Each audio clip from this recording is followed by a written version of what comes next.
আমি ফেরাউনের জীবনী পড়ে দেখছি, ফেরাউন খারাপ ছিল কিন্তু হাসিনার মতো এত খারাপ না।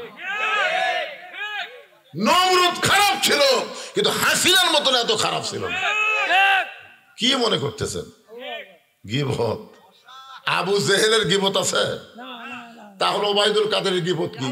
আবু জেহেল দা ওবায়দুল কাদের তাই একই, দুই শালা একই শালা। অনেকে বলে হুজুরা তো ওয়াজ করেন খালি গীবত। গীবত কি রে? যে সমস্ত মাওলানা 15.5 বছর খালি মুরগির রান খাসে, কোনো টেনশন নাই, এরা হাসিনার গীবত করবি না, বিরুদ্ধে বলবি না। কিন্তু আমি তো বাড়ি থাকতে পারিনি, আলুর বালুর মধ্যে আমার থাকা লাগছে, কি করবে? এখন একটা সময় পাচ্ছি 1-8 বছর চলবি গরম হওয়ার, জোরে কোন কথা ঠিক কিনা? সামনে বস থেকে নরম হবে, অসুবিধা কি? আলহামদুলিল্লাহ। তো যে কথা বলতেছে একটু মনোযোগ দেবেন। আল্লাহর নবী শুধু নবী ছিলেন না, যে দিকে যাবেন সেই দিকে আমাদের নবী কয় নম্বর? নেতা হিসাবে কয় নম্বর? নবী হিসাবে কয় নম্বর? বাবা হিসাবে কয় নম্বর? স্বামী হিসাবে, রাখাল হিসাবে, মানে যে দিকে যাবেন 1 নম্বর। এই জন্যে আমাদের নবী ছাড়া আমাদের কোনো নেতা নাই। আমার নেতা, তোমার নেতা বিশ্ব নবী মুস্তাফা। এমন সময় হযরত ওমর মসজিদের মধ্যে ঢোকার সময় বলে, আবু বকর ভাই আপনি মসজিদে না ঢোকে দরজার দাঁড়িয়ে আছেন কেন জানতে চাই? আবু বকর বলে, ওমর একটা বার ভিতরের দিকে তাকাও। হযরত ওমর ভিতর দিকে তাকায় কিছুক্ষণ দেখলেন দাড়ি টানতেছে, টুপি ফেলে দিচ্ছে।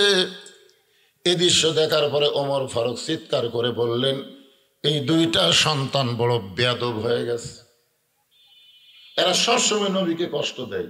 আপনার বলেন তো ওমর ফারুক যে কথাটা বলছে, এরা নবী কষ্ট দেয় না নানা কষ্ট দেয়? কথা কয় না। আবু বকর রাদিয়াল্লাহু জানে হাসান হোসেনের নানা, আর উমর বলতেছে নবী।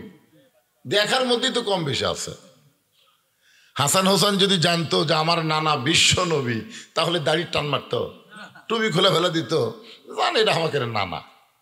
নবী বোঝার বয়সই হয়নি। ওমর ফারুক বললেন, চরম বেয়াদব হয়ে গেছে, সবসময় নবীরে কষ্ট দেয়। সঙ্গে সঙ্গে আবু বকর শাহাদত আঙ্গুলি তুলে বললেন, ওমর যেই কথা একবার বলেছ এ কথার দ্বিতীয়বার বলতে পারবা না।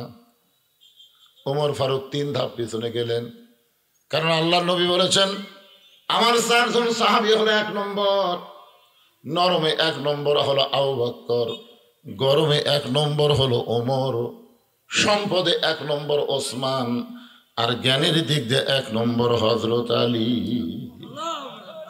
তাহলে যাই ধমক দিছে, ওমর যে কথা একবার কইছে তার দ্বিতীয়বার কয় না। এই মানুষটা হলো সবচাইতে নরম, আর যাক ধমক দিছে সে হলো সবচাইতে গরম। এখন নরম মানুষ যদি গরম হয় তাহলে বোঝা যাচ্ছে কিছু একটা হবে। 15.5 বছর বাংলার মানুষ বড় নরম ছিল, এরপরে হাসিনা জালেম হতে হতে এটার মাথার উপরে উঠে গেল, ধরে কোন ঠিক কিনা? সর্বপ্রথম গরম হয়েছে আবু সাইদ। আর বাড়িতে গেছিলাম আমি, খোঁজ খবর নিয়ে দেখছি আবু সাইদের বাপ কয় আমার ছেলের চাইতে নরম ছেলে খালাস পিন নাই, এত নরম। অথচ এই নরমটা গরম কেন হলো? মার মার। তার মানে কি? যে এই বাতিলের সাথে আপোষ করে বেঁচে থাকার চাইতে জীবন দেওয়া অনেক ভালো। তোর কথা ঠিক কিনা? আমরা আসলে ইমানের সাথে মরতে চাই, বেঈমান হয়ে বেঁচে থাকে আমাকে লাভ কি ভাই? তোর লাভ আছে? কারণ আল্লাহ কোরআনে বলেন, ইয়া আইয়ুহাল্লাযীনা আমানুত্তাকুল্লাহা হাক্কা তুকাতিহি ওয়া লা তামুতুন্না ইল্লা ওয়া আনতুম মুসলিমুন।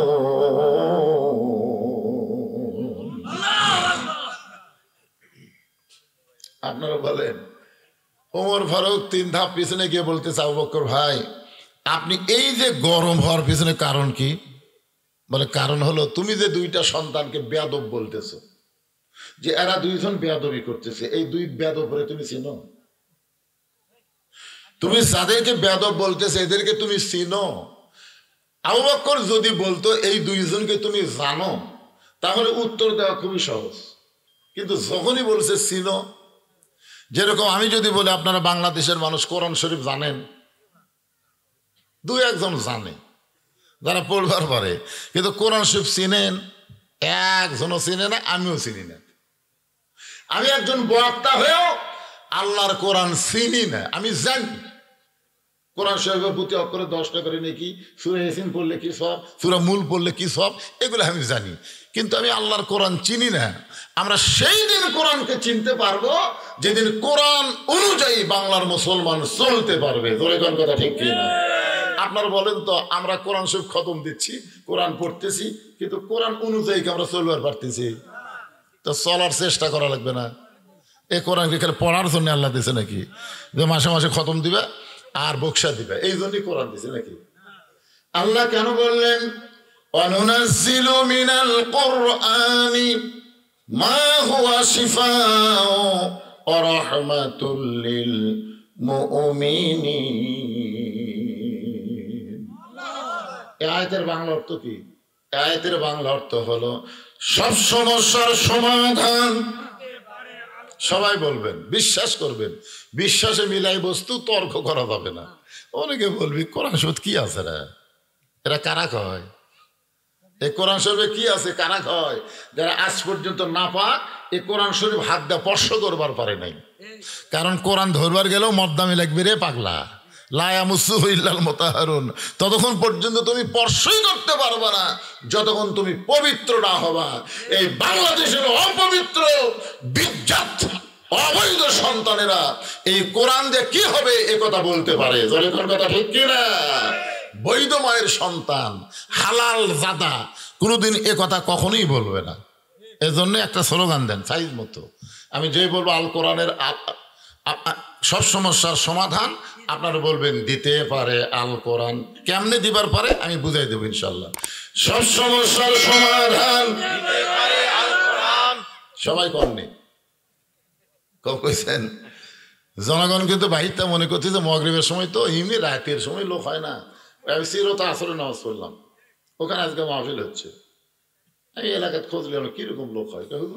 এ পর্যন্ত 8-10টা আমরা গেছিল, 15 জন, 25 জন, 30 জন, খুব বেশি হলে 75 জনের উপর হয় না।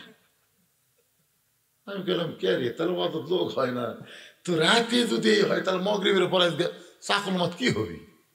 এই টেনশন নিয়ে আমি আসতেছি। তো এখন তো দেখা যাচ্ছে মাহফিল ভৈরা রাস্তাত খাড়া হয়ে আছে। তা আপনার একটু স্লোগান দেওয়ার সামনে সামনে, ওই বাবা জানেরা, সোনার সানেরা ভিতরে আসেন, ভিতরে আসেন। আরে পাগলা, মুরগির তলে থাকলে বাচ্চা হবি রে, সাইড মারলে বাচ্চা হবি, তাই কাজিয়া হবি কাজিয়া। এই সামিয়ানা হলো মুরগির বুকের তলে। ভিতরে আসো ময়নারা, ভিতরে আসো। হ্যাঁ ভিতরে আসো, তো হলো ফিসেলমে কাফা, পুরোপুরি ভিতরে আসেন, বেড়া থাকলে হবে না। তাহলে কি স্লোগান হবে? সব সমস্যার সমাধান আপনারা সবাই বিশ্বাস করে বলবেন দিতে পারে আল কোরআন। সব সমস্যার সমাধান আল কোরআনের আলো। মরদ একটা আছে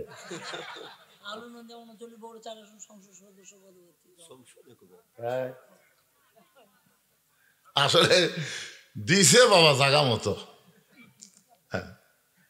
সংসদে জালো আল কোরআনের আলো। এখন আসেন যে কথাটা বলতেছি, আবু বকর ওমর, যে দুইজনকে তুমি বেয়াদব বললে এই দুইজনকে তুমি চিনো? ওমর ফারুক বলে চিনবো না কেন? এরা হলো আলী আর ফাতেমার সন্তান। আবু বকর ওমর শুধু আলী ফাতেমার সন্তান চিনলে হবে না, এদের আরো পরিচয় আছে। ওমর ফারুক বলে আবু বকর ভাই, এই দুই পুস্কার আর ছোট ছোট তো, এই দুইটার আরো পরিচয় কি? আবু বকর বলে ওমর, তুমি কয় বছর বয়সে ঈমান গ্রহণ করেছ? ওমর ফারুক বললেন 27 বছর বয়সে। আবু বকর বলে আমি 35 বছর বয়সে ঈমান গ্রহণ করেছি। ওমর রে, ঈমান গ্রহণ করার আগে তুমি 27 বছর কাফের ছিলে। আমি আবু বকর 35 বছর কাফের ছিলাম। তোমার হায়াতের জীবনের 27 বছর, আমার হায়াতের জিন্দেগিতে 35 বছর আমরা কুফরি হালে কাটাইছি। আর যে 2টা সন্তানকে তুমি বেয়াদব বলতেছ, এরা জান্নাতি হয়ে জন্ম নিয়েছে। ওমর ফারুক বলা, আবু বকর ভাই, এই চিন্তা আমি কোনোদিনও করি নাই। আজকে যারা আমরা এখানে বসে শুনতেছি, আমরা জন্মসূত্রে মুসলমান হয়ে জন্ম নিয়েছি। ধরে কোন কথা ঠিক কিনা? আমাদের মতন ভাগ্য কার? কি ভাগ্যবান, জন্মের সাথে সাথে আমরা মুসলমান। ধরে কোন সুবহানাল্লাহ। আমাদের ভাগ্য এত ভালো। আছেন আমার মুক্তার, আছেন আমার ব্যারিস্টার, শেষ বিচারের হাইকোর্টেতে তিনি আমায় করবেন পার। আমি পাপী রাসূল জাবিন্দার। কোন নবীর ক্ষমতা হবে না আল্লাহর সামনে দাঁড়ায়া কোন উম্মতের পক্ষে একটা কথা বলা। কোন নবী পারবে না। আদম থেকে ঈসা নবী পর্যন্ত সমস্ত নবীরা খালি বলবে ইয়া নফসি ইয়া নফসি ইয়া নফসি, আল্লাহ আমার কি হবে, আমার কি হবে। আর আমাদের নবী বলবে আল্লাহ আমার উম্মতের কি হবে, আমার উম্মতের কি হবে। আল্লাহ যখন হাকিম হয়ে আমাদেরকে আসামি বানায় বিচার শুরু করবেন, ওই সময় আমাদের নবী উকিল হয়ে, ব্যারিস্টার হয়ে আমাদের পক্ষে ওকালতি করে আমাদেরকে সুপারিশ করে জান্নাতে পৌঁছে দিবে। এমন একজন বিশ্ব নবীর উম্মত হওয়াতে আপনারা খুশি না বেজার? তাহলে জবান খুলে আরেকবার বলি আলহামদুলিল্লাহ। এখন আসেন যে কোরআনের সূরা কাউসার থেকে আপনাদেরকে আমি তাফসীর করে শোনাবো, কারণ মসজিদকে কেন্দ্র করে যখন মাহফিল, কাউসারেরই দরকার। আপনাদের কাছে আমি জানতে চাচ্ছি, এই কোরআন শরীফের মধ্যে কোনো ভুল আছে? ভুল আছে? সন্দেহ? ধোঁকা? আচ্ছা, যে আইনটা বাংলাদেশ চলতেছে, এই আইনের মধ্যে ভুল? সবাই বলেন ভুল, ধোঁকা, সন্দেহ। যে সংবিধান দিয়ে আমাদের বাংলাদেশ চলতেছে, এই সংবিধানের মধ্যে ভুল, ধোঁকা, সন্দেহ। তাহলে যেগুলোর মধ্যে ভুল আছে, ধোঁকা আছে, সন্দেহ আছে, সেগুলো থোয়ার দরকার কি? না, সেইগুলো আমাদের বাংলাদেশে থোয়ার কোনো দরকার আছে? এগুলা ফেলে দিয়ে নতুন করে যদি আমরা বাংলাদেশ আল্লাহর কোরআন দিয়ে করবার চাই, গড়বার চাই, আপনাকে কারো আপত্তি আছে ভাই? জানেন নাই? পারা যাবে না ইনশাআল্লাহ। এই মসজিদের উন্নয়নে মসজিদের মাহফিল করা লাগবে না। কোরআনের শাসন যখন বাংলাদেশে চালু হবে, যিনি নেতা হয়ে ক্ষমতার চেয়ার পাবে, তার 1 নম্বর দায়িত্ব হলো আল্লাযীনা ইম্মাক্কান্নাহুম ফিল আরদ আকামুস সালাত, নামাজ কায়েম করো। জোরে কোন কথা ঠিক কিনা? নামাজ কায়েম। এই 2 লাইন রাস্তা 4 লাইন, ওই পদ্মা নদীর উপরে ব্রিজ দেওয়া, যমুনার ব্রিজ দেওয়া, এগুলা কাজ পরে। আগে কাজ হলো নামাজ কায়েম করো। তুমি বুড়া নামাজ পড়ো, তোর লাঠির খবর কি? তুই বুড়া মানুষ, এই শীতের মধ্যে কাঁপতে কাঁপতে লাঠি নিয়ে সামনে কাতার এসে নামাজ পড়ো, আর তোমার লাঠি দিয়ে ল্যাপ গরম করতেছে। 21 বছরের আড়িয়ে আজান দিল 2.5 হাত হয়, আগে আসলে 3.5 হাত। আজান শুনবে না দিকে কম্বল মাথার উপর দিছে, এখন পাও টানে বুকের কাছে থসে, বাইরে থেকে মনে করবি চাউলের বস্তা ঢাকাতেছে। আপনি কম্বলটা টানতে দেখেন তো, কম্বলের তলে ওর সাইজ, কম্বলের তলে ওর সাইজ, আর সকালবেলা সাইড থেকে কুত্তার সাইজ, একই সাইজ। তা আপনারা কি মনে করতেছেন, কোরআন দিয়ে যখন বাংলাদেশ চলবে তখন কুত্তার সাইজ হওয়ার কোনো সুযোগ আছে? দরকার আছে? মসজিদের টাইলস, মসজিদের রং, মসজিদের সৌন্দর্য, এই কাজ আল্লাহর কাছে পরে গ্রহণযোগ্য হবে। আগে গ্রহণযোগ্য মসজিদ ভরা মুসল্লি হওয়া লাগবে। ঠিক না? এই কোরআনের মধ্যে কোনো সন্দেহ নাই। সেই কোরআনে আল্লাহ বলতেছেন ইন্নাস সালাতা তানহা আনিল ফাহশাই ওয়াল মুনকার, একমাত্র নামাজই পারে মানুষকে যাবতীয় খারাপি ফাহিশা থেকে বাঁচায় দিতে। আমাদের যুবক ছেলেদের হাতে যে হারে মোবাইল লিয়া ঘরে, 4G 5G মোবাইল লিয়া ঘরে। আচ্ছা, দিনের বেলা তো ঘরে, কিন্তু রাত 10টার পরে দরজা জানলা যখন বন্ধ করে, তখন কি খবর? আমি রাত 2টার সময় আসার সময় একটু ফেসবুক চালু করে আমি সব খবরাখবর দেখতেছি। এক ছেলে আমাকে মেসেঞ্জারে বলতে, হুজুর আপনি এত রাত্রে ফেসবুক দেখেন? আমি কইলাম বাজান, আমি তো ওয়াজ করে বাড়ির দিকে আসতেছি, রাস্তার মধ্যে খালি ট্রাক আমার গাড়ির উপর উঠবার চাই, এদিন ঘুম ধরতেছে না বাজান, একটু ফেসবুকে খবরাখবর দেখতেছি। তোর খবর কি? তখন হুজুর মনের মধ্যে শান্তি নাই হুজুর। আপনারা বলেন তো, আমাদের যুবকদের অন্তরে শান্তি যদি দিবার চাই, একমাত্র নামাজ ছাড়া এদের অন্তরে শান্তি দেওয়ার কোনো ওষুধ নেই। আমাদের যুবকদেরকে 5 ওয়াক্ত নামাজ খালি একবার যদি ধরাবার পারি, কেউ না দেখলেও আল্লাহ দেখতেছে, এই বিশ্বাস প্রত্যেকটা যুবকের কলিজার মধ্যে ঢুকবে। ধরে কোন ঠিক কিনা? রাত্রে মোবাইলে দেখবে মিজানুর আজহারের ওয়াজ শুনবে, আব্দুল আলমীর ওয়াজ শুনবে, বদরুল রশিদের ওয়াজ শুনবে, এগুলো ওয়াজ শুনবে, ভুলেও অশ্লীল ভিডিওর দিকে যাবে না। যখনই যাবে তখন নামাজ বলবে আল্লাহ দেখতেছে রে, আর 2 কাঁধের ফেরেশতা লিখতেছে রে পাগলা। কি কন? এখনকার ছেলেরা যদি খেয়াল করে, তোমার 2 কাঁধে 2 মোহরি লিখিতেছেন ডায়েরি, দলিল দেখে রায় দিবে, টাকা পয়সার নাই কারবার, কিরামান কাতিবিনা ইয়ালামুনা মা তাফআলুন। আমি সেই কোরআন থেকে ছোট্ট একটা সূরা, সূরা কাউসার, নাম কি? কাউসার। হাসর হবে তামার সানি, উম্মত বলবেন পানি পানি, সেই কঠিন দিনে নবী বিনে, সেই কঠিন দিনে নবী বিনে পানি দেওয়ার সাধ্য কারো নাই। সকলে পড়েন সাল্লাল্লাহু আলা মুহাম্মাদ সাল্লাল্লাহু আলাইহি ওয়াসাল্লাম, সাল্লাল্লাহু আলা মুহাম্মাদ সাল্লাল্লাহু। ইমাম গাজ্জালী রহমতুল্লাহ আলাইহি বলেন, হাউজে কাউসারের 1 পেয়ালা পানি কেউ যদি পান করার সুযোগ পায়, ওই হাউজে কাউসারের 1 পেয়ালা পানি কেউ যদি পান করে, এই পানি পান করার পরে লোকটা যদি জাহান্নামেও যায়, তার দেহের মধ্যে পানি থাকার কারণে আল্লাহ জাহান্নামকেও জান্নাত বানায়া দিবে। কত বড় কথা! এ কথা ইমাম গাজ্জালী বলার পিছনে কারণ আছে জানেন? কারণ ইমাম গাজ্জালীকে বলা হয় হুজ্জাতুল ইসলাম, ইসলামের দলিল।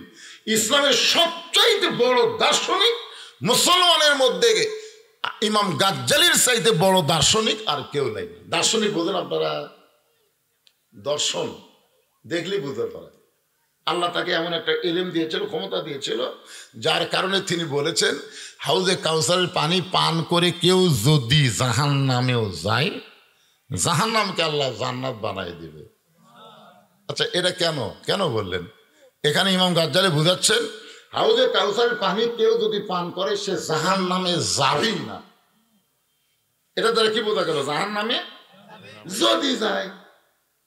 আমাদের মধ্যে একটা সন্দেহ আছে, ইসলাম গ্রহণ করে, মুসলমান, 5 ওয়াক্ত নামাজ পড়ে, তারপরেও গল্প করে জান্নাত যদি না পায়। ওই লোকটা হলো সবচাইতে বেঈমান, যে 5 ওয়াক্ত নামাজ পড়ে, আল্লাহর হুকুম অনুযায়ী চলে, হালাল খায়, হারামকে ঘৃণা করে। ওই ব্যক্তি যদি বলে যদি জান্নাত না পায়, তার মানে আল্লাহর উপর তার বিশ্বাসই নাই। আল্লাহ রাসূল বলেছেন, লা ইলাহা ইল্লাল্লাহ মান কালা লা ইলাহা ইল্লাল্লাহ ফাদাখালাল জান্নাহ। আল্লাহ কোরআনে বলেন, ফাদখুলি ফি ইবাদি ওয়াদখুলি জান্নাতি। তুমি যত বড়ই পাপী হও না কেন, লা তাকনাতু মির রাহমাতিল্লাহ, আল্লাহর দয়ার উসিলায় তোমার পাপকে মাফ করে দিয়ে আল্লাহ তোমারে জান্নাত দিয়ে দিবে। এটা হিন্দুরা বলুক, বৌদ্ধরা বলুক, খ্রিস্টানরা বলুক, এরা বলুক যদি জান্নাত না পাই, কিন্তু আমরা মুসলমান বলবো কেন? বাবার সম্পত্তির উপর সন্তান যদি চাকলমা ঘুরে বেড়ায় আর বলে আমার বাবার সম্পত্তি পাই কি না পাই, পাই কি না পাই, তখন জনগণ বলবে তোর জন্মে সন্দেহ আছে, তোর জন্মের মধ্যে সন্দেহ আছে, কারণ তোর বাবার সম্পত্তি তুই পাবি না, তো পাড়ার লোক পাবে। বাবার সম্পত্তি সন্তান যেমন ওয়ারিস মোতাবেক পায়, লা ইলাহা ইল্লাল্লাহ মুহাম্মদ রাসূলুল্লাহ যারা স্বীকার করেছে তারাও জান্নাতের ওয়ারিস হয়ে যায়। ধরে গান ঠিক কি না? আমি যেই বলবো আমরা সকলে কি, আপনারা সবাই বলবেন জান্নাতি, যাই বলবেন না তার ভেজাল আছে। আপনি পাপী হতে পারেন, আল্লাহ পাপ মাফ করে জান্নাতে দিতে আল্লাহ ওয়ান টুর ব্যাপার। ধরে গান কথা ঠিক কি না? আমি যেই বলবো আমরা সকালে কি, জবান খুলে বলবেন জান্নাতি, বলতে পারবেন না? এই ছেলে পেলে যারা মাগরিব পড়নি তোমরাও কও। আচ্ছা মাগরিব পড়বি, এশা থেকে পড়বি, এশা যদি না পড়ে ফজর থেকে ধরবি, কি কন? এই জন্য সবাই বলো, একটা সাহস করে বলো। আমি যে বলবো আমরা সকলে কি, আপনারা একটু জবান খুলে বলবেন জান্নাতি, বলতে পারবেন না? আমরা সকলে কি, আরো জোরে জোরসে বলুন। ফেরেশতারা বলতেছে আল্লাহ এরা যে জান্নাতে জান্নাতি মিছিল করতেছে, এরা কি জান্নাত দেখছে? আল্লাহ কয় না রে, তো না দেখা জান্নাত পাওয়ার জন্য এরা মিছিল করতেছে। আল্লাহ বলে আল্লাযীনা ইউমিনুনা বিল গায়ব, অদৃশ্য জান্নাত পাওয়ার জন্য যারা মিছিল করলো আমি রহমানুর রহিম তাদের সকলকে জান্নাতি ঘোষণা করে দিলাম। কি করে আল্লাহ যদি আমাকে জান্নাত দেয়, জান্নাত কি আটবি না? জান্নাত কি বাংলাদেশের মতো ছোট দেশ নাকি? আল্লাহ যারা জান্নাতে জান্নাতি মিছিল করেছে তাদের মাধ্যমে জান্নাতের আমল করে নিও। জোরে গান আমিন। সাহাবারা বললেন ইয়া রাসূলুল্লাহ, আল্লাহ কোরআনে বলেছেন ওয়ামা আরসালনাকা ইল্লা রাহমাতাল লিল আলামিন। হাসর যখন তামার সানি মানে এক সূর্যের কয় মুখ হবে? কথা কয় না?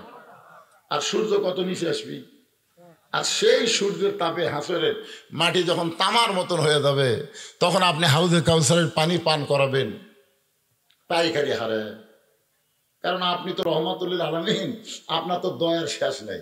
তায়েব বেশি আপনাকে পাথর মারলো, দেহ দিয়ে রক্ত ঝরলো, আপনি দুই হাত তুলে দোয়া করলেন। জায়েদ বলল ইয়া রাসূলুল্লাহ, যারা আপনাকে পাথর মেরে দেহ থেকে রক্ত ঝরালো আপনি কি তাদের গোয়ার দোয়া করতেছেন? রাসূল বলে না জায়েদ, আমি তাদের হেদায়েত কামনা করতেছি। এত দয়া আপনার। হাসরের ময়দানে সবাই যখন ওই কঠিন পরিস্থিতিতে আপনার কাছে হাউজে কাউসারের পানি পান করতে আসবে, আপনি সবাইকে পান করাবেন। রাসূল বললেন ফাসাল্লি লিরাব্বিকা ওয়ানহার। হাউজে কাউসারের পানি সবাই পান করতে পারবে না।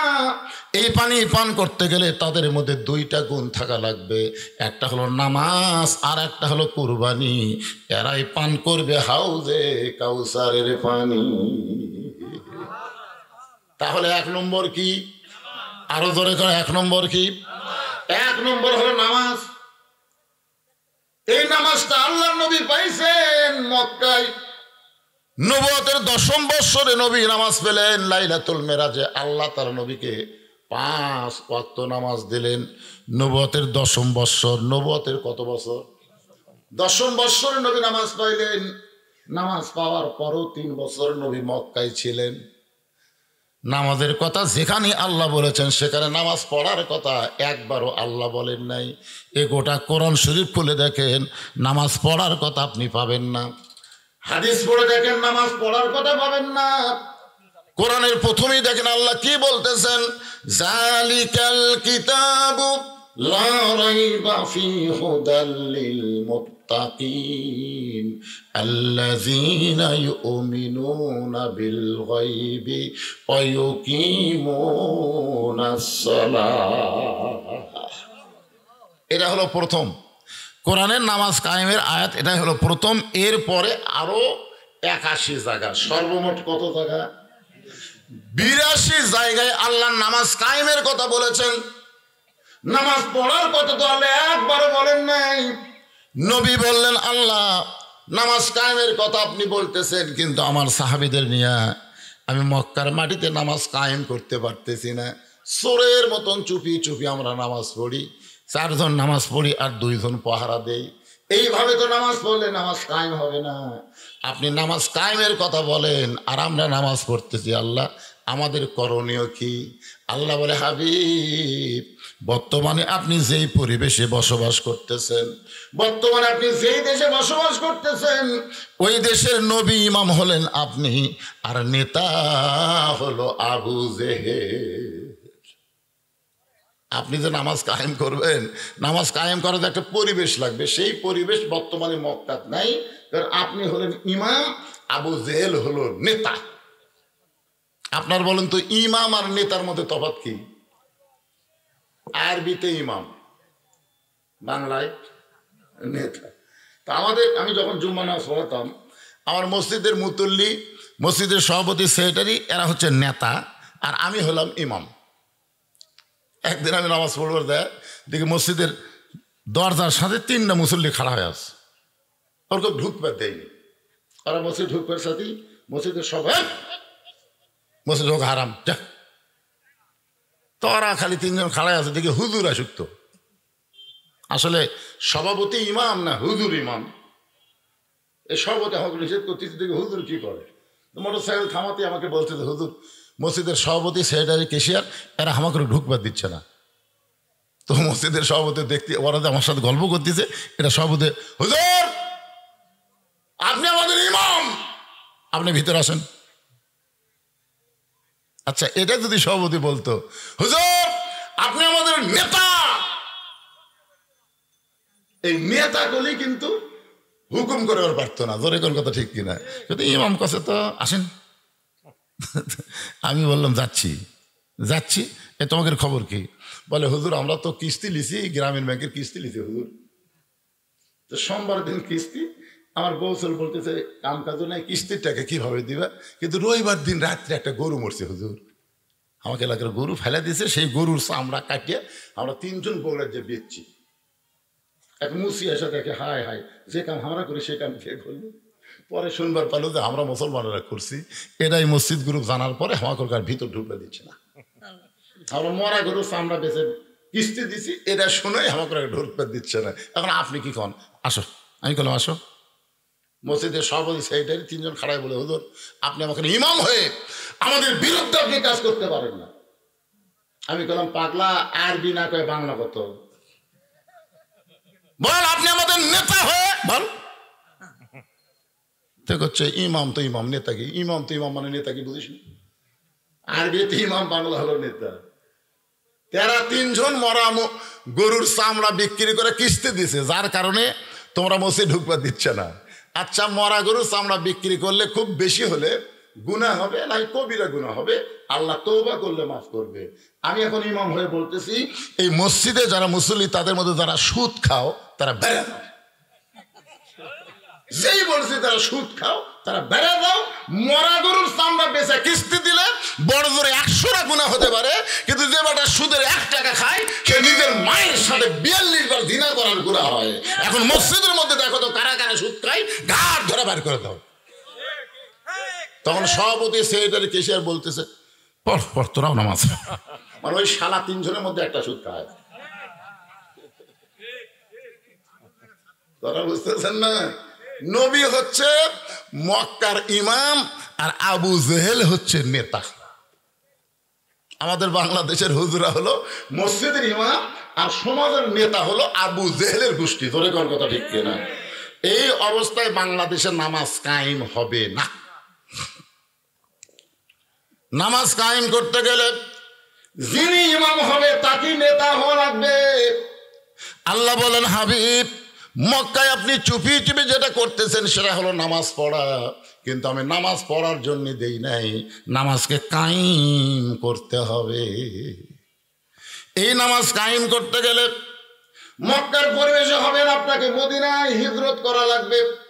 মদিনায় হিজরত করার পরে আপনি হবেন ইমাম, আপনি হবেন নেতা, কোরআন দিয়ে রাষ্ট্র গঠন হবে, এরপরে নামাজ কায়েম হবে। আজকে আমাদের বাংলাদেশে যদি আমরা নামাজকে কায়েম করতে চাই, তাদের মধ্যে আর সমাজের চেয়ারম্যান মেম্বার অন্য কেউ চলবে না। এই জন্য আগামীতে সব দেখা হলো শেষ, কোরআন দিয়ে চলবে বাংলাদেশ। ধরে কোন কথা ঠিক না? আমরা বাংলাদেশে কি নামাজ পড়বো না কায়েম করব? নামাজ যখন কায়েম হবে, মসজিদে আযান দেওয়ার সঙ্গে সঙ্গে আওয়ামী লীগ, বিএনপি, জাতীয় পার্টি, জামাত, পীর মুরিদি সবাই মসজিদে ঢুকবে।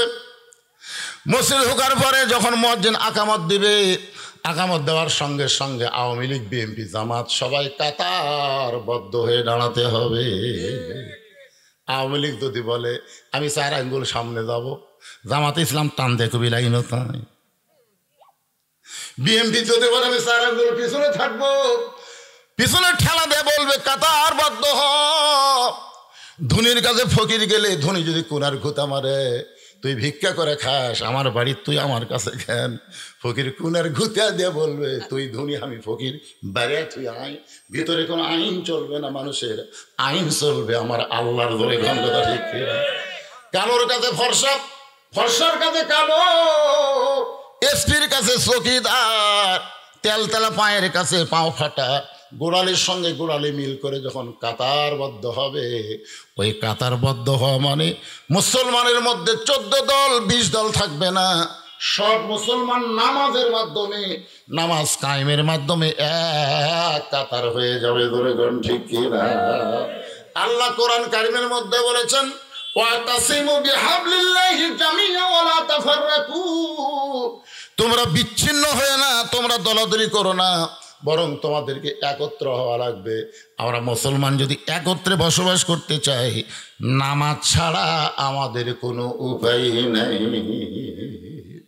এই নামাজ যদি কেউ না পড়েন, যদি কেউ নামাজ না পড়েন, রাসূল বলেছে লা সালাতা লা ঈমান, যার নামাজ নাই তার ঈমান নাই, যার নামাজ নাই তার ঈমান নাই। আপনি যতই কলেমার জিকির করেন, যতই কলেমার জিকির করেন, আপনার ঈমান ততক্ষণ পর্যন্ত থাকবে যতক্ষণ আপনি নামাজ পড়বেন। নামাজ বাদ দিবেন, লা সালাতা লা দীনা, যার নামাজ নাই তার কোনো ধর্ম নাই। আল্লাহ রাসূল বলেছেন বাইনাল আবদি ওয়াল কুফরি তারকুস সালাত, বান্দার কাফের মধ্যে পৃথক করার জিনিসটার নামই হলো নামাজ। যে নামাজ পড়বে সে হবে আল্লাহর বান্দা, আর যে নামাজ পড়বে না সে হবে কাফের।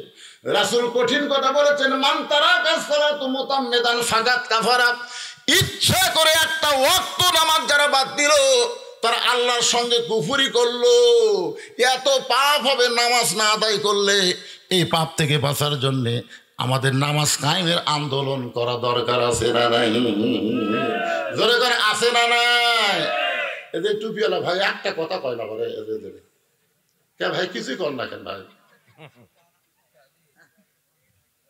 আমি দেখতেছি প্রথম থেকে মুখ বন্ধ করে আছে। আচ্ছা, এইভাবে যদি, যেভাবে আমরা নামাজ পড়তেছি, এইভাবে যদি আমরা মরে যাই, এই অবস্থা যদি মরে যাই, আল্লাহ রাসূল বলেছেন মান সাআলাল্লাহু তাআলা আশ-শাহাদাতা বিসিদকিন বাল্লাগাহুল্লাহু মানাজিলা শুহাদা ওয়া মাতা আলা ফিরাশিহি, রাওয়াহুল বুখারী কিতাবুল মাগাজি। কেউ যদি চায় যে বাংলার জমিনে আল্লাহর কোরআন দিয়ে রাষ্ট্র চলবে, এই কোরআনের জন্য প্রয়োজন হলে আমি শাহাদাতের পেয়ালা পান করব, এই নিয়তে যদি কোরআনের আন্দোলন করে, কোরআন বিজয়ের আন্দোলন করে, ওয়াই মা তাআলা ফিরাশিহি, সে যদি নিজের বিছনাতে মৃত্যুবরণ করে, বাল্লাগাহুল্লাহু মানাজিলা শুহাদা, হাসরের ময়দানে আল্লাহ তাকে শহীদদের কাতারে দাঁড় করায়া দিবে। তাহলে আমাদের সময় নামাজ কায়েম না হলেও নামাজ কায়েমের আন্দোলনে আমরা অংশগ্রহণ করব। এই কথাটাও কি আমি জবান দিয়ে বলতে পারবো না ভাই? না, আমরা কি মনে করছিলাম যে 5 আগস্টে হাসিনা পলাবি? আগস্টের 1 তারিখও হয় মনে করিনি, 2 তারিখেও না, 3 তারিখেও না, 4 তারিখেও নয়, 5 তারিখেও সকালবেলা আমার মন কয়নি যে পলাবি। 6 তারিখে ঢাকায় অ্যাটাক ডাক দিয়েছিল, কিন্তু বাংলাদেশের জামাত শিবির ওরা করলো 6 তারিখ ছোঁয়া যাবে না, 5 তারিখে ডাক দিলাম, 6 তারিখ ঢুকবো 5 তারিখ। জামাত শিবিরের কথা মতো 6 তারিখ বাদ 5 তারিখে ঢুকলো। ভাই রে, আমি সবসময় মোবাইল দেখি, এই সারা পলক নেটওয়ার্ক বন্ধ করে দিছে, ঠিক মতো দেখা যায় না। ভিপিএনের মাধ্যমে আমি ফেসবুক দেখতেছি, 12টা পর্যন্ত কোনো লোক নাই, 12টা পর্যন্ত ঢাকার কোনো লোকই নেই। 12:30টার সময় দেখি শহীদ মিনারের কয়েকটা লোক ঘুর ঘুর করতেছে। আমি বললাম আল্লাহ রে, আজকে যদি ঢাকায় অ্যাটাক না হয়, আগামীকাল থেকে আমি বাড়ি থাকতে পারবো না, মানে আমি বাড়ি থাকতে পারবো না। কুটিতে লুকে থাকা লাগবে, আল্লাহ ভালো জানে। কিন্তু ভাই আমি মন খুবই কষ্ট নিয়ে আমার মাদ্রাসার মসজিদে নামাজ পড়তে গেলাম, কেউ আসেনি, আমি নিজে আজান দিলাম, আজান দিয়ে নামাজ পড়ে খুব কান্নাকাটি করে আরে কোরআন শরীফের সূরা ইয়াসিন সূরা কাহাফ পড়ে আমি বাড়িতে এসে 2:30টার দিকে মোবাইল খুলে দেখি ভাই মনে হচ্ছে তয়রান আবাবিল তারমিহিম বিহিজারাতিন মিন সিজ্জিল ফাজআলাহুম কাআসফিন মাকুল। হাসিনার হস্তি বাহিনী মনে হয় আবাবিল পাখি গিলে খাসে তোরে কথা চেষ্টার মাধ্যমে সব হয় রে। মন খারাপ করে বসে থাকা লাভ নাই, অবশ্যই বাংলার জমিনে নামাজ কায়েমের আন্দোলন হবে। ধরে কথা ঠিক কিনা? শুধু মসজিদ বানানোর আন্দোলন করে লাভ নাই, মসজিদ তাইজ করে কোনো লাভ নাই। বাপ খেলে নাতি এক কাতারে নামাজ পড়বে, সমস্ত দল ভাঙ্গা মুসলমান এক কাতার হবে। ধরে কথা ঠিক কিনা? আন্দোলন করা লাগবে তো। কি মনে করতেছেন 42 বছরের ওয়াজ দিয়া কাম আছে? আগামী তার ওয়াজ নাই, ডাইরেক্ট অ্যাকশন। তাহলে হাউজে কাউসারের পানি যদি আমরা পান করতে চাই, 1 নম্বর হলো নামাজ। জোরে করে 1 নম্বর কি? এই নামাজ হলো 5 ওয়াক্ত নামাজ।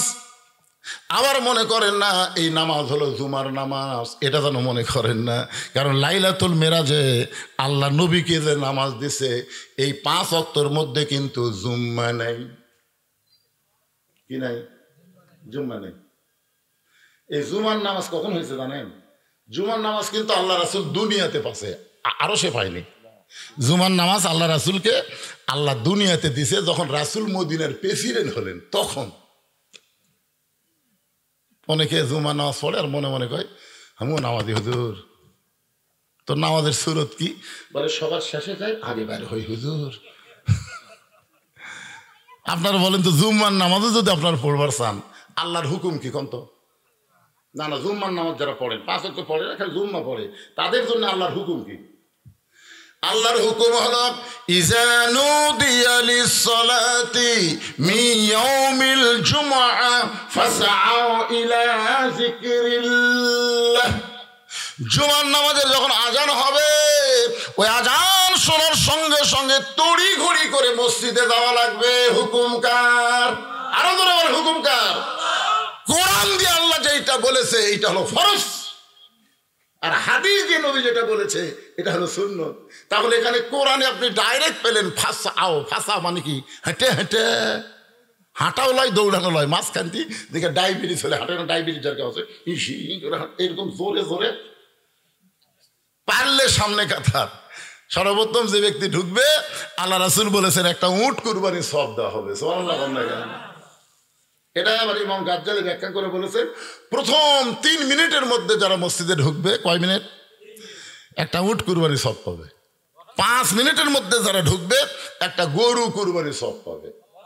10 মিনিটের মধ্যে যারা ঢুকবে একটা ছাগল কুরবানির সওয়াব পাবে, ছাগল। এরপরে যারা ঢুকবি একটা মুরগি অথবা ডিম দানের কুরবানি শেষ, এখন দানের সওয়াব আসবি। কিন্তু সবার শেষে যাবি আর কি?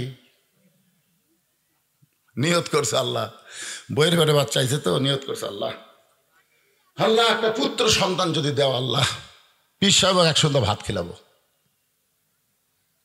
আমার যেরকম একটাও ছেলে নেই, 3 ভাই মেয়ে, তাই বলে আমি নিয়ত করিনি। অনেক লোক এরকম করে।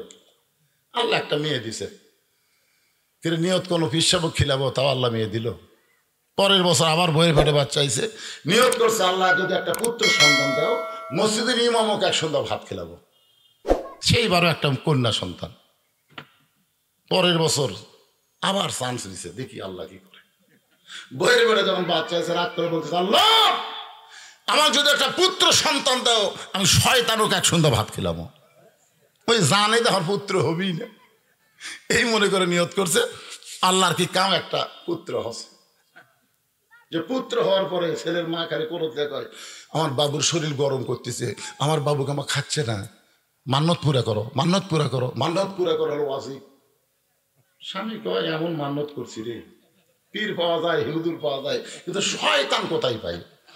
শয়তান কোথায় পাবে? তো মান্নত করলে কেন? যতক্ষণ পর্যন্ত শয়তানকে দাওয়াত না দিবে তোমার এই বাড়িতে খাওয়া নেই। প্রধানমন্ত্রী খেপে গেলে প্রেসিডেন্টের যা হয়। লোকটা মন খারাপ করে রাস্তা ঘুরতেছে, জিজ্ঞেস করে মন খারাপ কেন? বলে ছেলে হয়েছে। বলে ছেলে হয়তো খুশি হওয়ার কথা, খারাপ কেন? বলে শয়তানকে এক সন্ধ্যা ভাত খাবার চাইছি, এখন শয়তান কোথায় পাই? বলে শয়তান যদি পাবার চাও বাবার দরবারে হে যাও। বাবার দরবার বোঝা? আর দয়াল বাবার দরবারেতে কেউ ফিরে না খালি হাতে। এরকম বাবার দরবার আছে না নাই? আপনাদের এলাকার নাই, এই এলাকার কথা বলতেছে না, বাংলাদেশ আছে না নাই?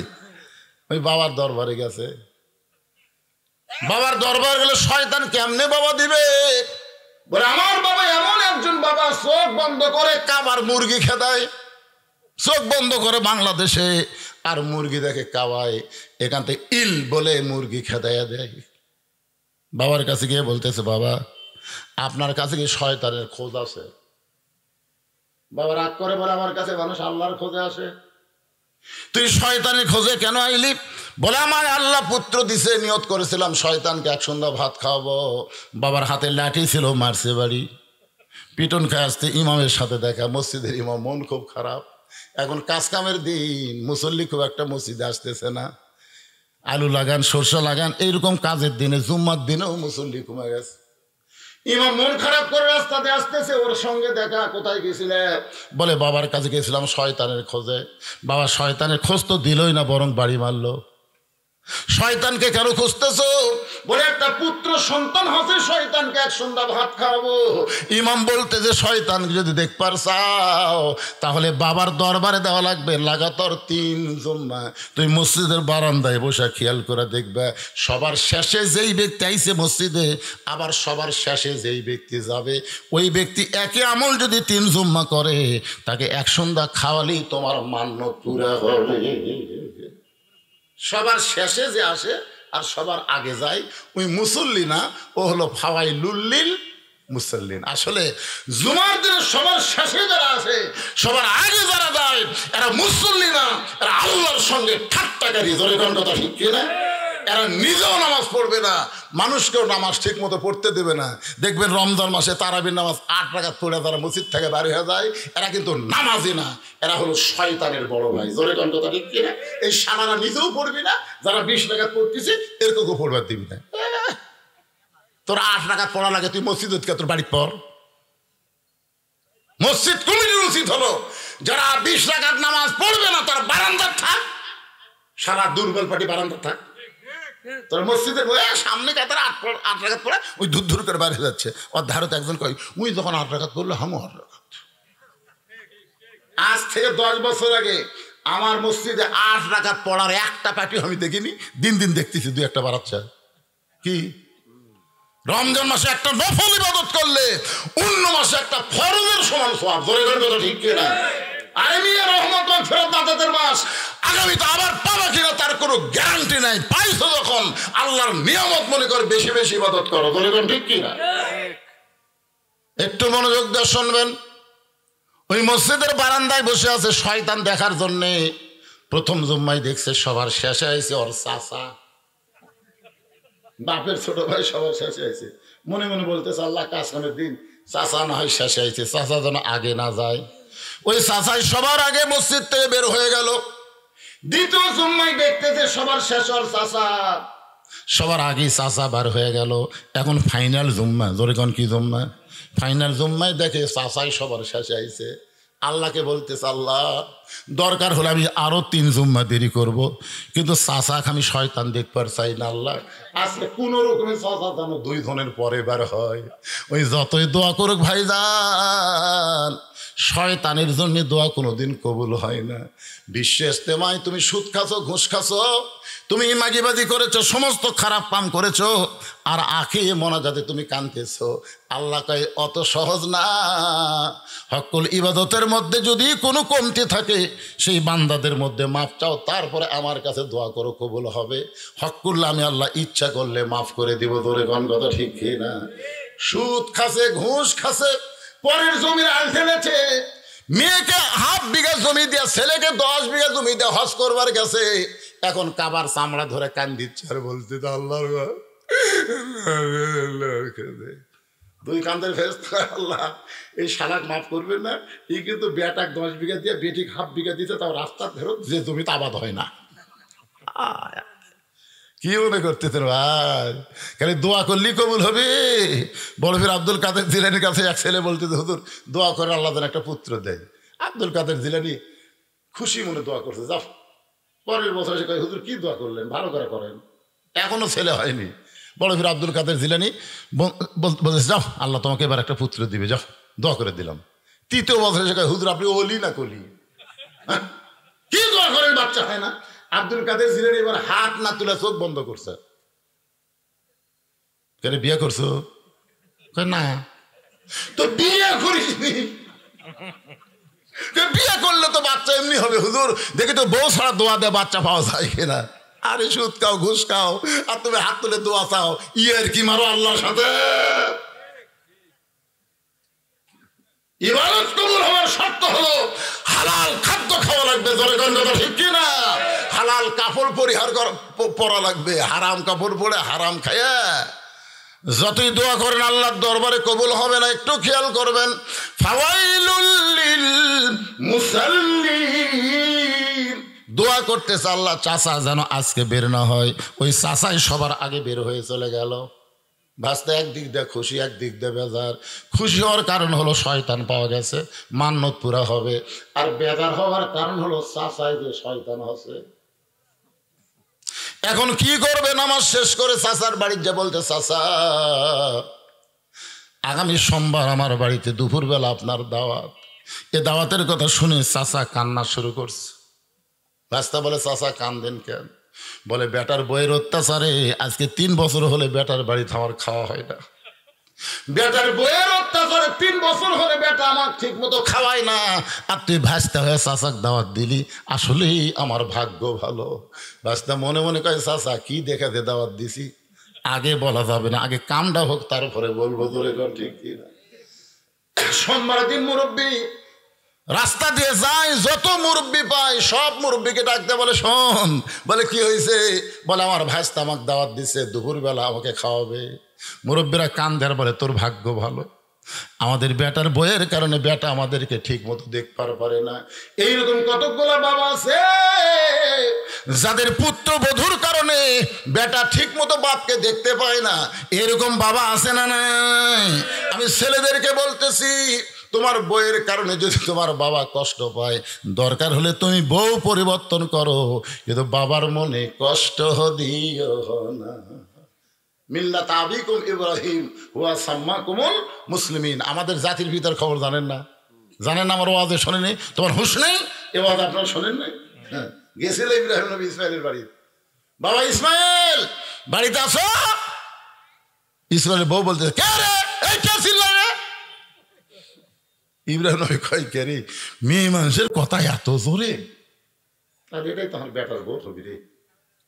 মন খারাপ করে আসতে এক লোকের সঙ্গে দেখা, ভাই আমার নাম হলো ইব্রাহিম, ওই যে বাড়ি দেখতেছে ওটা আমার ছেলে ইসমাইলের বাড়ি।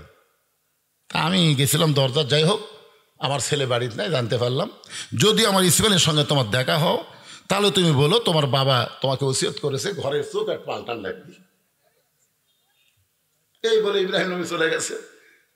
কিছুদিন পরে ইসমাইল নবী আসতেছে, ওই লোকের সঙ্গে দেখা, সালাম দিয়ে বলতেছে, ওকে আল্লাহ নবী ইসমাইল আপনার বাবা ছিল। যেই কয় আপনার বাবা ছিল, কান্না শুরু করছে। কান্দে লাভ নাই তো, কান্দে লাভ নাই, আপনার বাবা ওসিয়ত করছে আপনাকে চৌকাট পাল্টান লাগবে, চৌকাট। ইসমাইল মনে করতেছে কোন চৌকাট রে? বাবা কি ঘরের চৌকাট দেখলো নাকি? এটা কি বোকা মানুষ? ডাক দিছে, বউকে ডাকতেছে, বউ মনে করছে এতদিন পর আমার স্বামী আসছে, দৌড়ে এসে দরজা খুলছে, তুই তালাক। কথা নাই বার্তা নাই। আমি ওয়াজে সে ওয়াজে বলছিলাম, তুই তালাক, তোর মাও তালাক, তোর 14 গোষ্ঠী তালাক।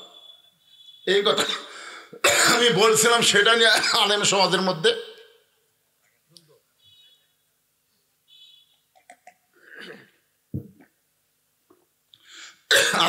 বলতেছে, হুজুর কেউ যদি তার বউ তালাক দিবার পারে, কিন্তু শাশুড়ি পর্যন্ত তালাক দিল, আপনি এমন ওয়াজ করলেন।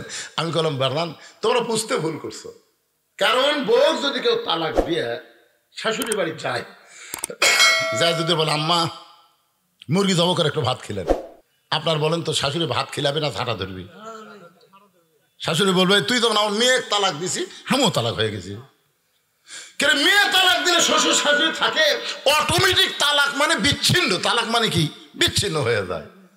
এখন চিন্তা করেন, আমাদের জাতির পিতার জন্য তার সন্তান বাবারে কষ্ট দেওয়ার কারণে যদি বউকে বিচ্ছিন্ন করে দেয়, আজকে আপনি এমন কি বউ পাইলেন যে বউয়ের কারণে আপনার মা আপনার বাবা গোপনে কান্দে? বাপ মা যদি অন্তরে কষ্ট পায়, আপনি যত ইবাদত করেন কোনো ইবাদত আল্লাহর দরবারে কবুল হবে না। কারণ আল্লাহ কোরআন কারিমে বলেন, ওয়াকাযা রাব্বুকা আল্লা তা'বুদু ইল্লা ইয়্যাহু ওয়া বিল ওয়ালিদাইনি ইহসানা। জোরে বলেন আল্লাহু আকবার। আল্লাহর ইবাদতের পরে 2 নম্বর দায়িত্ব হলো বাপ মার প্রতি ইহসান করা, দয়া করা, ভক্তি করা। কোনো ব্যক্তি যদি বাপ মার মুখের দিকে মহব্বতের নজরে তাকায়, আল্লাহ তার আমল নামায় একটা কবুল হজের সওয়াব দিয়ে দেয়। আর মায়ের পায়ের তলে সন্তানের জান্নাত। বাজান একটু মনোযোগ দিয়ে কথাগুলো শুনবেন। কাউসার সম্পর্কে আলোচনা করতে গিয়ে নামাজের কথা বলতে জুম্মার নামাজের কথায় চলে আসলাম। কারণ অনেকেই মনে করে 5 ওয়াক্ত না হয় পড়ি না, জুম্মা তো পড়ি, এটা বোঝানোর জন্য বলতেছি। এখন চাচা সোমবার দিন ভাস্তার বাড়ির যাচ্ছে, ভাস্তা বউ কিছুক্ষণ পর পর বলতে, স্বামী গো আপনি যে মান্নত পুরা করার জন্য শয়তানকে দাওয়াত দিয়েছেন, সেই শয়তানকে আসতেছে। বলে তো পাক করবার কি মিকুছি আসতেছে তো। দেখো শয়তানের চেহারা কেমন, চোখ কয়টা, মুখ কয়টা। স্বামী আঙ্গুল তুলে বলতে, খবরদার, শয়তান কিন্তু তোর চেনা, আমারও চেনা, কিন্তু কথা বললে কিন্তু মান্নত পুরা হবে না। কারণ আগে না খেয়ে যদি চলে যায় তোর বেটা বাঁচবি। এই জন্যে শয়তান আমাকে চেনা হলেও কথা বলবি না, কোনো কথা হবি না, আগে খাবি তারপর। মানে এমন দোহাই দিছে, যদি শয়তান না খেয়ে যায় তোর বেটা কিন্তু বাঁচবি না। কিছুক্ষণ পরে চাচা ডাকতেছে, আব্দুল্লাহ। আব্দুল্লাহ ভাস্তা দৌড়ে যায়, দরজা খুলে দিছে। বউ খালি ফিসফিস করতেছে, এটা তো আপনার বাপের ছোট ভাই চাচা। বলে কথা বলিস না, বেটাক যদি বাঁচাবার চাস। চাচা এসে বলতেছে, বাবা এত আইটেম করছো, মাছ গোস্ত অনেক কিছু, একটু দোয়া করে খাবার চাই। ভাস্তা বলে আগে খান তারপরে দোয়া। কারণ ভাস্তা জানে শয়তানের দোয়া কবুল হয় না। বাপ বাদ দিয়ে যারা পীরের কাছে দোয়া চাই, ওই দোয়া কোনোদিন কবুল হবে না। কারণ দোয়া যদি কবুল করতে চাও তাহলে বাপ মার কাছে দোয়া চাও। বাপ মা যদি মারা যায়, বাপ মার কবরের পাশে গিয়ে দোয়া করো, রুহের দোয়া আল্লাহ তোমার জন্য কবুল করে নিবে। বাপ মারে বাদ দিয়ে পীরের কাছে যারা দোয়া চায়, এই দোয়া কোনোদিন আল্লাহর দরবারে কবুল হবে? কথা বলেন না কেন, কবুল হবে? ভাস্তা জানি এটা হলো শয়তান। আর শয়তানের দোয়ার দরকার নেই, আগে খান। খাওয়া দাওয়া যখন হয়ে গেছে, চাচা বলতেছে, আল্লাহ যে ভাস্তা এত কষ্ট করে আমারে খাওয়াইতেছে, তখন ভাস্তা হাতের উপর ঠাসি দেওয়া কয় দরকার নেই। চাচা কয় একেবারে দোয়া করতে দরকার নাই। বলে শয়তানের দোয়া কবুল হয়? বলে আমি শয়তান মানে? বলে হুজুর কসে আমি লই, মসজিদের হুজুর কসে লাগাতার 3 জুম্মা, সবার শেষে এসে আগে যাই, ওই শয়তানের বড় ভাই ওকে 1 সন্ধ্যা খাওয়ালেই মান্নত পুরা হবে। তা আমি 3 জুম্মা দেখতেছি, আপনি শেষে আপনি আগে। চাচা কয় কেরে পাগলা, 3 জুম্মা যদি শয়তান হয় তাহলে আমি যে 1-8 জুম্মার বেশি হলো, তাহলে আমি কি? তাহলে তো এটা আবার হুজুর কাছে যাওয়া লাগবে। কয় জুম্মার কথা কছে? আর চাচা বলতে আমি যেদিন থেকে নামাজ শুরু করছি একই অবস্থা। কেরে যুবকেরা, জুমার নামাজ দিয়ে জান্নাতে যাওয়া যাবে না। তবে জুমার নামাজের যদি নিয়মটা আপনি সঠিকভাবে পালন করেন, মসজিদের ভিতরে ইমাম সাহেব যে আলোচনা করে প্রথমে গেলে, ওই আলোচনা শুনতে শুনতে একদিন আপনার মন নামাজি হবার পারে। জোরে কোন কথা ঠিক কিনা ভাই? 1 নম্বর নামাজ, 2 নম্বর হলো কুরবানি। 2 নম্বর কুরবানি, ফাসাল্লি লিরাব্বিকা ওয়ানহার। 1 নম্বর হলো নামাজ, 2 নম্বর কুরবানি। এই কুরবানি মানে অনেকে মনে করতেছে গরু খাসি কুরবানি। এটা গরু খাসি শুধু কুরবানি নয়। আমি একটা গান গাই, দেখেন তো তারপরে বুঝতে পারেন কিনা। ইমানের দাবি যদি কুরবানি হয়, সেই দাবি ঘরে বসে থাকা নয়। বুঝতে পারতেছেন? ইমানের দাবি হলো কিছু বিনিময়, সেই বিনিময় যদি কলিজার ঘাম হয়, সেই ঘাম দিতে যেন তৈরি থাকি। ওগো দয়াময় আমার আল্লাহ দয়াময়। ইমানের দাবি হলো অগ্নি শিখা, বাতিলের বিরুদ্ধে চলতে শিখা। সে আগুনে জ্বলে জ্বলে, সে আগুনে জ্বলে জ্বলে দিব ইমানের পরিচয়। ইমানের দাবি ঘরে বসে থাকা নয়, ইমানের দাবি যদি কুরবানি। এই কুরবানি বোঝেন?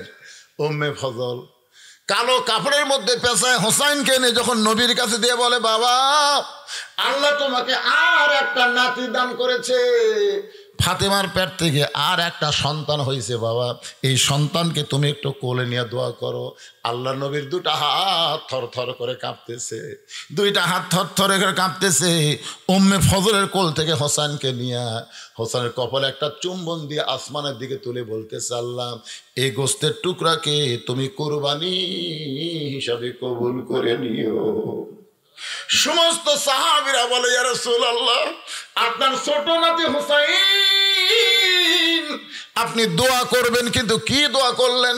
একে কুরবানি হিসাব আল্লাহ কবুল করে নিবে, এই দোয়া তো আমরা বুঝতে পারলাম না। রাসূল বললেন, সাহাবীরা রে, একদিন আমি নবীও থাকবো না, তোমরা অনেকেই সেদিন থাকবে না, কিন্তু এই ছোট্ট হোসাইন সেদিন বাতিলের বিরুদ্ধে নিজের জীবনকে কুরবানি করে নানার ইসলামকে প্রতিষ্ঠিত করবে। বাতিলের বিরুদ্ধে হকের পক্ষে নিজের জীবন কুরবানি করবে। মীর কাশিম আলী শুয়ে আছেন, এমন সময় উকিল এসে বলতেছেন, স্যার রাত 12টায় আপনার ফাঁসি হবে, রাত 12টায় আপনার ফাঁসি হবে। বলে এখন কয়টা বাজে? বলে এখন 9:30 বাজতেছে। মীর আব্দুল কাসিম চোখের পানি না নিয়ে মুসকে মুসকে হাসার বলে, এখনো 2.5 ঘন্টা পর আল্লাহ আমার কুরবানি কবুল করবে। জোরে কোন সুবহানাল্লাহ। 2.5 ঘন্টা পর। উকিল বলতেছে কুরবানি না, আপনার ফাঁসি হবে। আবুল কাসিম বলতেছে এখনো 2.5 ঘন্টা দেরি আছে, তাহলে 2টা ঘন্টা আমি একটু ঘুমায় যাই।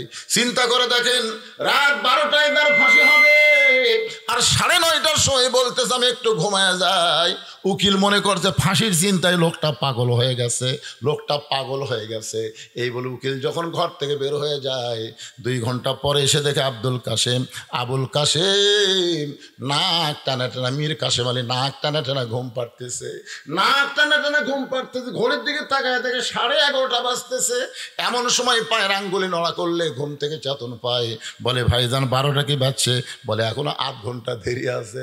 তাহলে আমার কুরবানি হতে আরো 8 ঘন্টা দেরি। ওযু করে 2 রাকাত নামাজ পড়ে সুন্দর কাপড় পরে চলো উকিলা আমরা ফাঁসির মঞ্চে যাই। বলে আপনি কি জানেন না ফাঁসির মঞ্চে গেলে আপনার ফাঁসি হবে? মীর কাসিম আলী কোরআন থেকে তেলাওয়াত করেন, ওয়ালা তাকুলু লিমান ইউকতালু ফি সাবিলিল্লাহি আমওয়াতুন বাল আহইয়াউ ওয়ালাকিন লা তাশউরুন। আল্লাহ রাস্তায় অন্যায়ভাবে যাদেরকে ফাঁসি দেওয়া হয়, আল্লাহ রাস্তায় যাদেরকে হত্যা করা হয়, এটা হত্যা নয় রে, এটা আল্লাহর জন্য নিজের জীবনকে কুরবানি করলে আল্লাহ তাকে চির অমর করে দেয়। আজকে আবু সাইদ কিন্তু মৃত্যুবরণ করে নাই, আবু সাইদ কিন্তু জীবিত আছে। আমি যেই গ্রামে আমার বাড়ি, এই গ্রামে এই মাসে 3টা ছেলে হয়েছে, প্রত্যেকটা ছেলের নাম রাখছে আবু সাইদ, ছেলের নাম রাখছে আবু সাইদ। আমার সম্পর্কে এক খালা আমার মোবাইল করে বলে, বাবা তুমি হুজুর মানুষ, তোমার বোনের একটা মেয়ে হয়েছে, নামটা রাখো তো বাবা, ভালো একটা নাম। তখন আমি বললাম, খালা এই মুহূর্তে আপনার নাতনির নাম রাখলে ভালো হবে, সে নামটা হলো হাসিনা। সেই কষি হাসিনা। খালা 30 সেকেন্ড আমার সাথে কথা কয় না। আমি কই খালা কি হলো খালা? খালা তুই আলেম না জালেম রে, তুই আলেম না জালেম, তোর কাছে একটা ভালো নাম চাইলাম আর তুই খুনি হাসিনা নাম করলি। তখন বুঝলাম আবু সাইদ মরেনি রে, প্রত্যেক পাড়ায় আবু সাইদের জন্ম হচ্ছে, জনগণ কথা ঠিক কিনা? আর হাসিনা বেঁচে থাকতেই পৌঁছে গেছে, বুঝলেন? কুরবানি মানে কি ভাইজান? কুরবানি মানে আল্লাহর রাহে নিজের জীবনকে কুরবানি করা, গরু খাসি কুরবানি করা, আল্লাহ খুশি হবে এমন আমল করার নাম হলো কুরবানি। জনগণ কথা ঠিক কিনা? এখন আসেন, ফাসাল্লি লিরাব্বিকা ওয়ানহার, 1 নম্বর নামাজ, 2 নম্বর কুরবানি। আমার মা বোনেও যারা পর্দার অন্তরে শুনতেছে, এটা আবার টাইফের কি করবি রে? আমিনুল 10টা টাইফ জোরে বলেন মারহাবা। আল্লাহ টাইফ হয়ে গেছে আল্লাহ। এখন আসেন, আমার মা বোনদের জীবনে সবচাইতে বড় কুরবানি কি? মা বোনদের জীবনে সবচাইতে বড় কুরবানি হলো নফস ধোঁকা দেবে, মানুষের সামনে তুমি প্রকাশ হও, কিন্তু ঈমান বলবে প্রকাশ হয় না, ফাতেমার সাথে তুমি জান্নাতে যাও। সবচাইতে বড় কুরবানি হলো মা বোনদেরকে পর্দার ভিতরে থাকা। ধরে কোন কথা ঠিক কিনা? থাকবার চাই। দেখেন আল্লাহ বললো আল্লাহ তাকরা বাহাদি সাদরা ফাতাকুনা মিনাজ জালিমিন। আল্লাহর হুকুম, ওই গাছের কাছে যাইও না, গাছের কাছে গেলে কিন্তু জালেম হয়ে যাবে। দেখেন তো হাওয়া গেছে না আদম গেছে? মা বোনদেরকে আমরা কিন্তু সবসময় বলি পর্দার মধ্যে থাকবো, বাড়ির ছেড়ে বার হয় না। যেই বাড়ির বেড়া যায় তখন বলে মরদ বাড়ির নাই রে। আমার মায়েরা শোনেন, স্বামী বাড়ির না থাকলে কি হবে? সবচাইতে বড় কুরবানি হলো আপনার ইজ্জতকে, আপনার আব্রুকে আপনি হেফাজত করবেন। আল্লাহ কোরআনে বলেছেন অকরনা ফি বুয়ুতিকুন্না ওয়ালা তাবাররুজনা তাবাররুজাল জাহিলিয়াতিল উলা। রে মেয়েরা, তোমরা যত কষ্টের মধ্যেই থাকো, এরপরে তোমরা কুরবানি করো। গভীর রাত্রে হযরত আলী ঘুম থেকে চেতন পাইছে। আমি মা বোনদের কুরবানি সম্পর্কে একটু বলি, মনোযোগ দিয়ে শোনেন। গভীর রাত্রে হযরত আলী চেতন পায়, দেখে ফাতেমা ঘরের মধ্যে নাই। ফাতেমা ঘরের মধ্যে নাই, হাসান হোসেন 2 ভাই ঘুম পাড়তেছে, কিন্তু ওদের মা ঘরের মধ্যে নাই। হযরত আলী গভীর রাত্রে চিন্তায় পড়ে গেল, আমি স্বামী ঘুম পাড়ি, তার সন্তান ঘুম পাড়ে, তাহলে ফাতেমা গেল কোন জায়গায়? দরজায় গিয়ে তাকায় দেখে ফাতেমা গভীর রাত্রে মাথায় ঘোমটা দিয়া খুব জোরে জোরে মদিনার মরুভূমির মধ্যে হাঁটতেছে।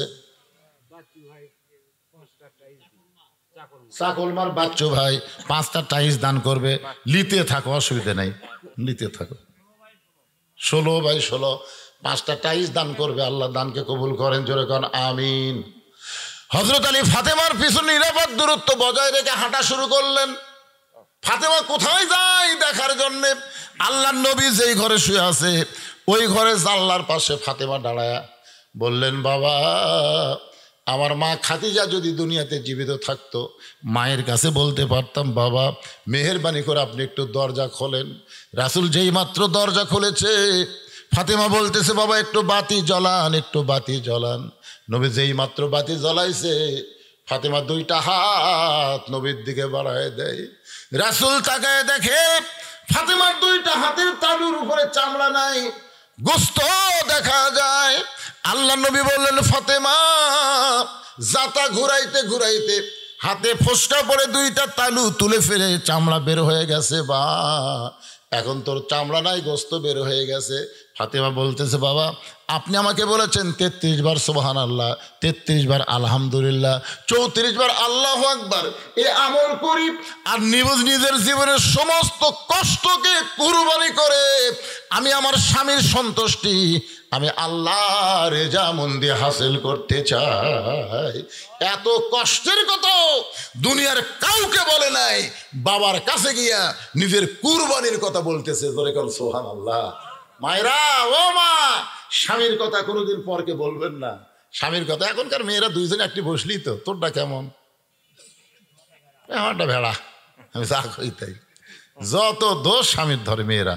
সবচাইতে বড় কুরবানি হলো স্বামীর দোষ গোপন করবেন, শ্বশুর শাশুড়িকে ভালোবাসবেন। নিজের মা বাবাকে যেমন ভালোবাসেন, শ্বশুর শাশুড়িকে ভালোবাসা একটা কুরবানি। কুরবানি মানে কি? নফস যেটা চায় সেটা করা যাবে না, এরই নাম হলো কুরবানি। আর আপনারা গরু খাসি কুরবানি যারা দিবেন, এই কুরবানিটা কি একা একা দেবেন। আপনি যদি গরু পারেন একলা দেন, না পারলে খাসি একলা দেন, কিন্তু এই ভাগত যান না, ভাগত গেলে কিন্তু কুরবানি হবে না, হবি না। কারণ আমরা 4 ভাই এক গরু কিনি, তাই বড় ভাই বলতেছে আমি আগে গেলে এর দাম এত হতো না, মানে আমরা 3 ভাই কিনছি, এই পরে যায় বলতে আমি আগে আসলে আর দাম এত হয়, তোরা ঠকছু। আল্লাহ কয় কুরবানি বাতিল, কারণ একই মন একই মান যদি না থাকে তাহলে কুরবানি হবে না। এই জন্যে এখানে যদি আপনারা কুরবানি ধরেন, নামাজ আর কুরবানি, তাহলে আপনার কি করবেন, এই আল্লাহকে সন্তুষ্ট করার জন্য গরু খাসি কুরবানি দিবেন। পারলে একলা দিবেন, ভাগে যাবেন না। ভাগে যাবার গেলে মন এবং মান এক হওয়া লাগবে। আর যদি গরু খাসি কুরবানি দিবার না পারেন, তাহলে মনে করবেন আল্লাহর জন্যে নিজের জীবনকে আমরা কুরবানি করব। প্রয়োজন হলে বাংলার জমিনে কলেমার পতাকা উড়বে, আল্লাহর কোরআন দিয়ে আমাদের বাংলাদেশ চলবে। আল্লাহ কবুল করুক, সকলেই বলে আল্লাহুম্মা আমিন। অনেক আগে ইশার আজান হয়েছে, আমরা তখন নামাজ পড়িনি। এখন আমি আপনাদের নিয়ে একটা সংক্ষিপ্ত মোনাজাত করব, এরপরে এখানে আজান হবে, নামাজ হবে, তারপরে যদি বক্তারা চায় আলোচনা চলবে ইনশাআল্লাহ। আনসার একজন আল্লাহর বান্দা 500 টাকা দান করছে, আল্লাহ দানকে কবুল করুক। আস্তাগফিরুল্লাহ রাব্বিল আযীম, আস্তাগফিরুল্লাহিল আলিয়্যিল আযীম, আস্তাগফিরুল্লাহ, আস্তাগফিরুল্লাহ, লা হাওলা ওয়ালা কুওয়াতা ইল্লা বিল্লাহিল আলিয়্যিল আযীম। আল্লাহুম্মা আমিন। আল্লাহুম্মা আনতাস সালাম ওয়া মিনকাস সালাম, তাবারাকতা ইয়া যাল জালালি ওয়াল ইকরাম। আয় আল্লাহ, মাগরিবের নামাজের পর থেকে এই দীর্ঘ সময় পর্যন্ত তোমার পাগল বান্দারা আল্লাহ কুরবানি সম্পর্কে, নামাজ সম্পর্কে সূরা কাউসার থেকে আলোচনা শুনেছে। মেহেরবানি করে আজকের মাহফিল আমাদের সকলের হেদায়েতের জন্য, নাজাতের জন্য, জান্নাতের জন্য কবুল করো। এই মাহফিলের শুরু থেকে শেষ পর্যন্ত যতটুকু আলোচনা হয়েছে আল্লাহর মধ্যে যদি ত্রুটি হয়, ভুল হয়, মাফ করে দিও। এর জাহাদিয়া মঞ্জুর করো। সোনার মদিনায় নবী পাকের রওজা মুবারকে আল্লাহ কবুল করে নাও। আয় আল্লাহ তাআলা, আমার একজন মা হাজেরা তোমার ঘর মসজিদের জন্য অনেক ত্যাগ স্বীকার করে আজকে দুনিয়া থেকে চলে গেছে। হাজী সাহেব আমারে বলল, হুজুর আমার বিবির জন্য প্রাণ খুলে একটু দোয়া করবেন। আমরা দোয়া করি, আল্লাহ তার কবরকে জান্নাতের টুকরা বানিয়ে দাও। আল্লাহ মসজিদের জন্য দান করেছে, নাম বলতে নিষেধ করেছে, আমরা তাদের জন্য দোয়া করি, গোপনে দান কবুল করে ওসমান গনির সঙ্গে জান্নাত দিও। আল্লাহ হঠাৎ পড়া রক্তে মসজিদকে কিয়ামত পর্যন্ত কবুল করো। মসজিদের দাতা, মসজিদের জায়গা দেনেওয়ালা আজকের দুনিয়াতে নাই। আজকেও নগদে বাকিতে যারা দান করেছে, এমনকি তোমরা উজুখানার জন্য টাইলস দিল, আল্লাহ তাদের সকলকেই জান্নাতি কবুল করে নাও। আমার হাফেজ ফরিদউদ্দিন ভাইকে আল্লাহ তুমি কবুল করো। ভাইটা আমার অসুস্থ, মাঝে মধ্যে অসুস্থ হয়ে যায়, আল্লাহ তুমি তার প্রতি রহম করো। আয় আল্লাহ তাআলা, আমরা যারা হাত তুলেছি, কে কোন নিয়তে হাত তুলেছি, আল্লাহ সকলের নেক নিয়ত, নেক আশাকে তুমি কবুল করো। আমাদের মা বাবা যাদের কবরে গেছে, রব্বির হামহুমা কামা রব্বায়ানি সগীরা, বাবার কবরকে জান্নাতের টুকরা বানিয়ে দাও। আল্লাহ, যেই কোরআন শুনতে এত ভালো লাগে, সেই কোরআনের সমাজ বাংলায় চালু হবে, এই দৃশ্য আমাদের সকলের জন্য দেখার তৌফিক দিয়ে দাও। সব দেখা হলো শেষ, আগামীতে আমরা দেখতে চাই আল্লাহ তোমার কোরআনের বাংলাদেশ।